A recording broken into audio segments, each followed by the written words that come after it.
Good afternoon.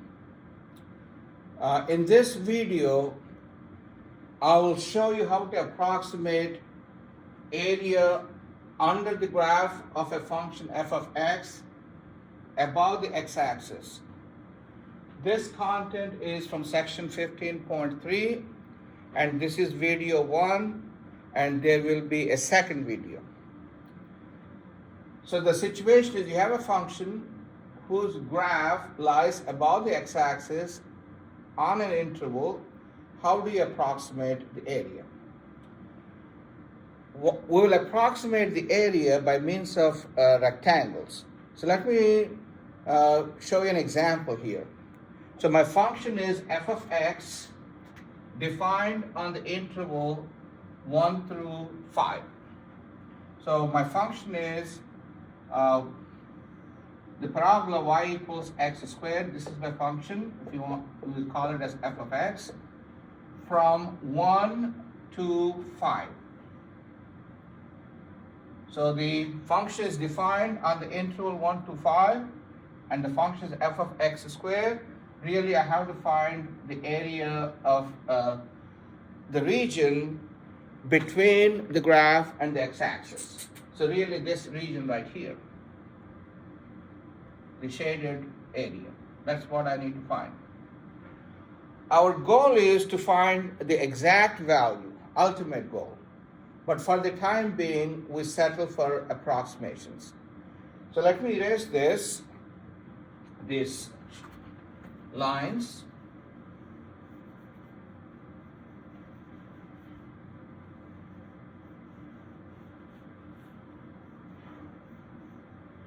And like I said, we're going to approximate this by means of rectangles. And especially in this video, I'm going to show you the left-hand approximation, left endpoint approximation. Let me write that down here. Left endpoint approximation.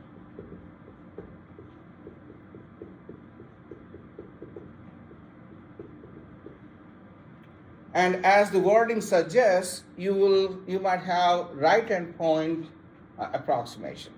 That's for another video. So how do we do this? They will tell you how many pieces, how many rectangles you want to take to approximate. They will tell you that. So let's say I want to approximate by using 4 rectangles. Approximate the area of that area by using 4 rectangles. So what you need to do is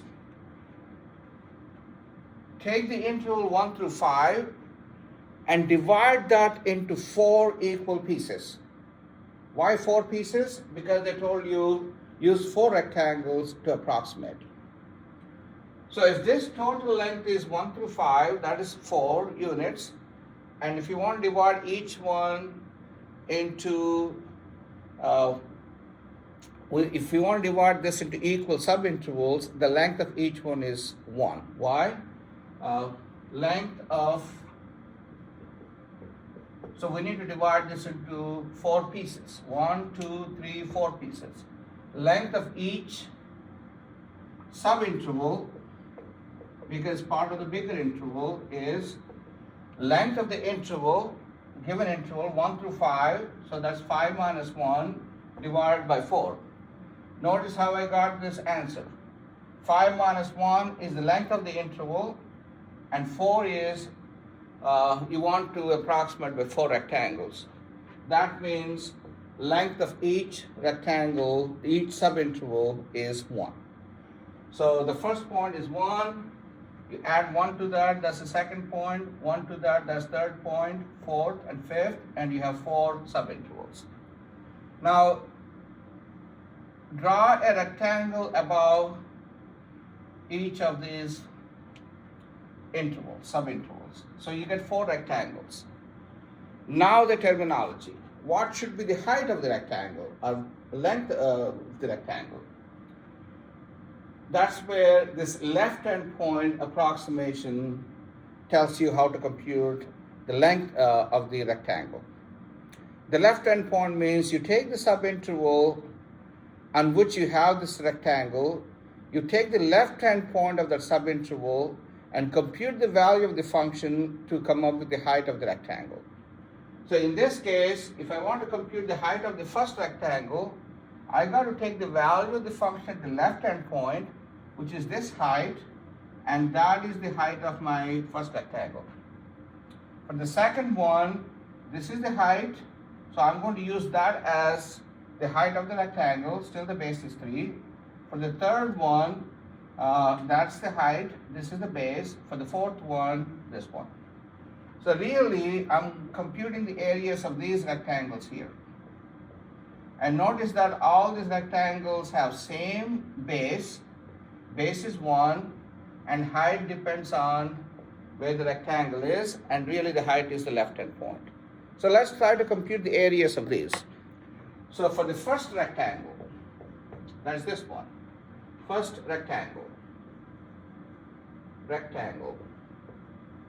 What's the base? Base is 1. What's the height? Height is the value of the function at the left-hand point.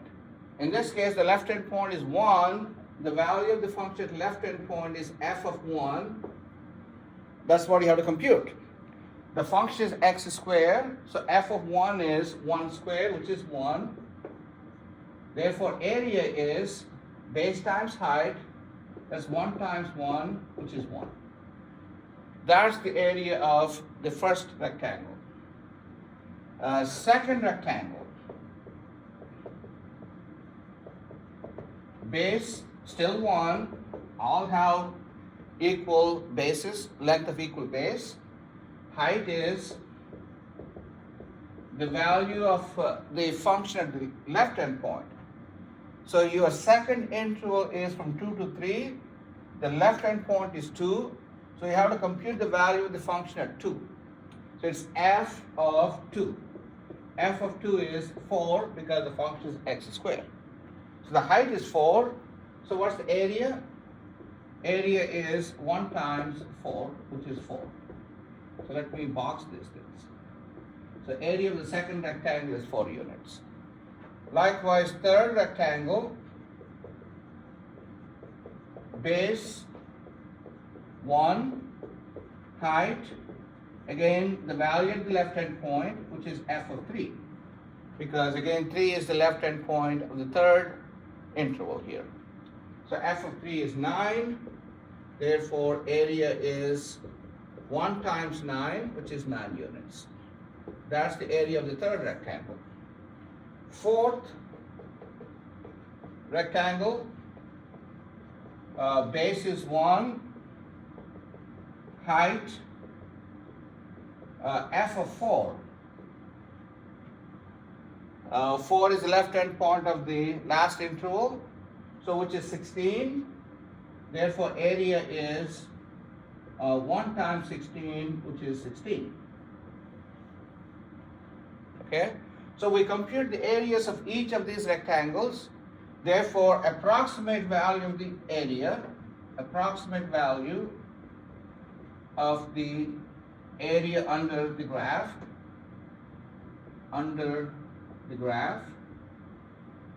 and above the x-axis is really adding those 4 numbers. 1 plus 4 plus 9 plus 16, that is 30 square units. 30 square units. That is the approximation of this. One comment is, as you could see, this approximation is not a good one. Why? If you look at the actual area, we did not count that area. We don't have this one. We don't have this one. So there's a lot of parts of the region missing in our approximation. That's why it's an undercount or underestimate, but still it is an approximation, 30 units. Our goal, ultimate goal, is to be able to find the exact value under the curve, and we will do that eventually. Okay? Thank you.